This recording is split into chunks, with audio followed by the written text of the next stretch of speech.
Thank you, David, and good morning, ladies and gentlemen. I have given, by now, a few hundred talks on campuses, the worst of which, by far, was at UC Berkeley, which was an extraordinary event for me and for those who were there.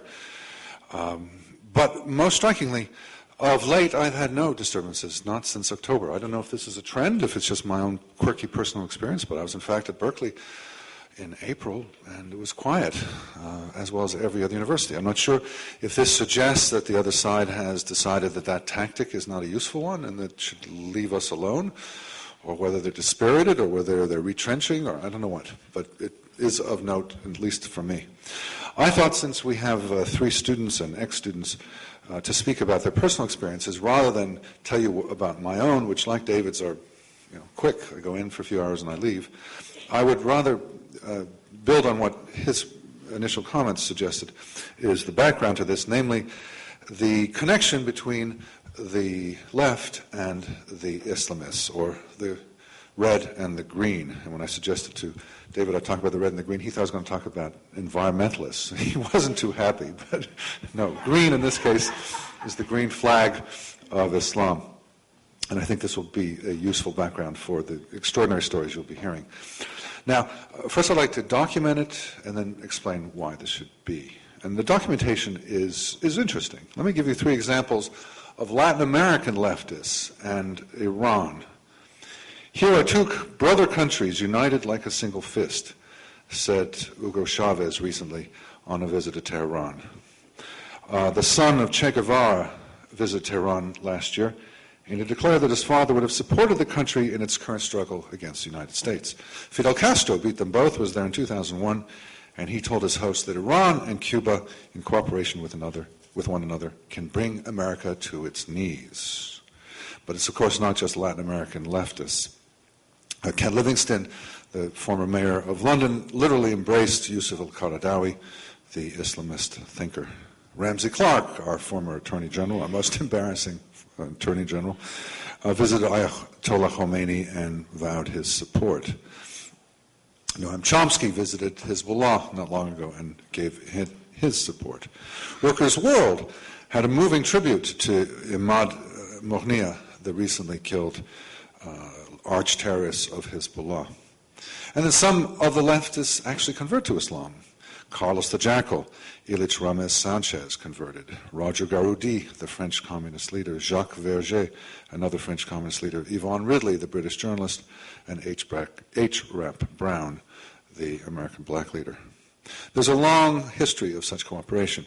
During the Cold War, for example, the Islamists were more friendly towards the Soviet Union than the United States.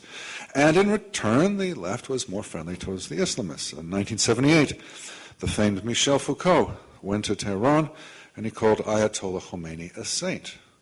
Our own Andrew Young, a year later, called Khomeini some kind of saint. Now, this is a surprise, really, at base, because leftists are atheists and Islamists execute atheists. The left exalts workers, and Islamism privileges Muslims. One dreams of a workers' paradise, and the other dreams of a caliphate. Socialists want socialism, and Islamists want the free market, more or less. Marxism implies gender equality, and Islamism oppresses women. Leftists despise slavery, and Islamists endorse it. At least some of them do. Or as Bret Stephens put it in the Wall Street Journal not long ago, the left has devoted, quote, the last 4 decades championing the very freedoms that Islam most opposes: sexual and reproductive freedoms, gay rights, freedom from religion, pornography, and various forms of artistic transgression, pacifism, and so on, unquote. So what's up? Why this alliance, one that David documented in a book he called Unholy Alliance? I'll give you 4 reasons quickly. First, shared enemies. As the British politician George Galloway explained, quote, the progressive movement around the world and the Muslims have the same enemies, unquote, meaning Western civilization in general, the United States, Britain, and Israel in particular, and of course George Bush most especially of all. They use the same words. It's quite interesting. Listen to Harold Pinter, the British playwright. America is a country run by a bunch of criminal lunatics. And then here's bin Laden. The country is unjust, criminal, and tyrannical. Here's Noam Chomsky. America is a leading terrorist state.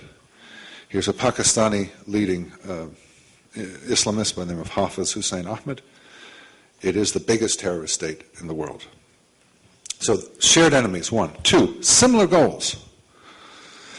I think it was symbolically started in 2003 with the massive joint demonstrations against the forthcoming war in Iraq, especially in London but elsewhere around the world. Both sides want the coalition forces to lose in Iraq. They want the war on terror to be closed down. They want to spread anti-Americanism. They want to eliminate the Jewish state of Israel. They agree on massive immigration to the West and multiculturalism in the West. So shared goals, number two. Three, they have historic and philosophical ties. Said Qutb, for example, the very key Egyptian Islamist thinker, accepted the Marxist notion of stages of history, except he added another one after socialism, and that would be the Islamic era. After, more broadly, the analyst that David referred to earlier, the author of Reading Lolita in Tehran, Azhar Nafisi, has observed that Islamism, quote, takes its language, goals, and aspirations as much from the crassest forms of Marxism as it does from religion. Its leaders are as influenced by Lenin, Sartre, Stalin, and Fanon as they are by the Prophet, unquote. So the Islamists look to the left, but the left also looks to the Islamists.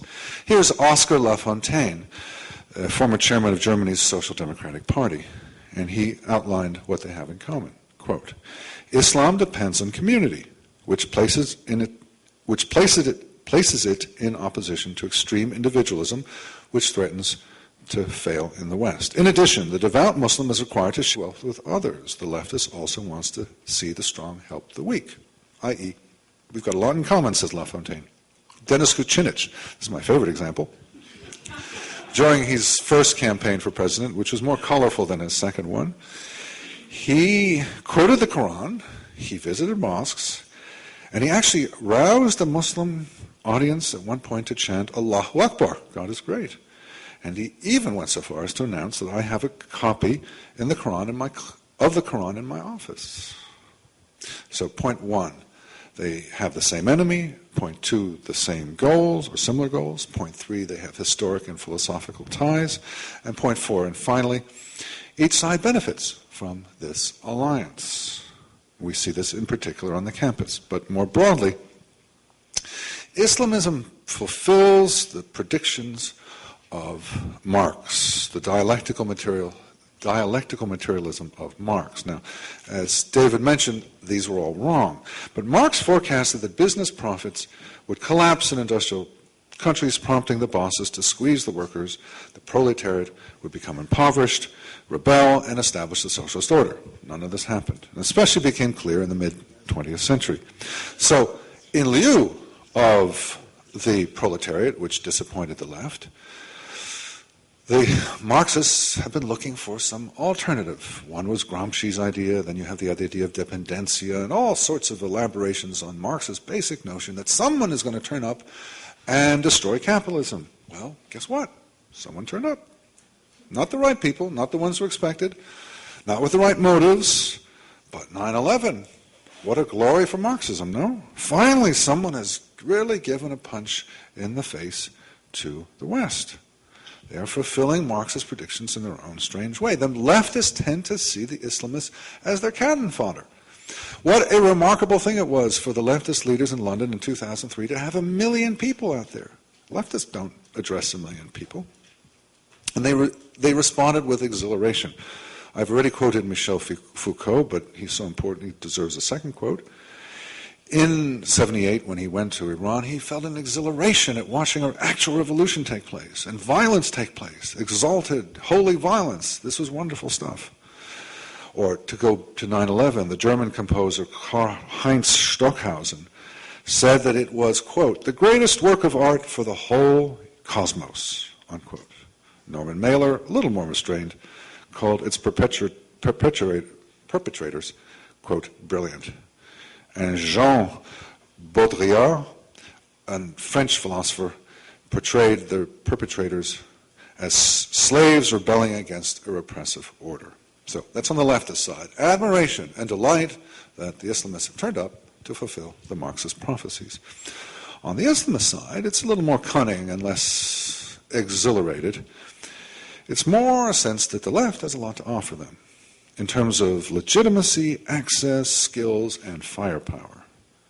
So, for example, when Shabina Begum wanted to wear a jilbab, which is an outfit on a woman that covers all but the hands and face, to her high school in Britain, it was Sherry Booth, the wife of then Prime Minister Tony Blair, who argued her case at the appellate court. When Omar Abdurrahman, the blind sheikh, wanted to foment revolution in Egypt, it was his leftist lawyer, Lynn Stewart, who helped him get the message out to Egypt and broke the law and is now in jail. To prevent Dutch politician Pim Fortuyn from making Muslims into what he called scapegoats, Volkert van der Graaf, an animal rights fanatic, killed Pim Fortuyn. My favorite, to get Jamil El-Banna, a Guantanamo suspect who'd been released into Britain, out of jail, none other than Vanessa Redgrave funded half of his £50,000 bail surety. On another note, leftists founded the International Solidarity Movement, which obstructs the Israeli security forces from protecting the country against Hamas and other Palestinian terrorists. So you see, the university is just one element. It's a very important element, but it fits into a larger universe of left Islamist cooperation, red-green alliance, that is vital and is very dangerous. And one of its key venues is the university, but it's by no means the only one. It is a little bit reminiscent of the red-brown alliance of 1939. But this is a deeper one, a longer-lasting one, and I would say ultimately it has greater dangers for all of us, and particularly on the campus. So over to you, who will talk about the campus in specifics.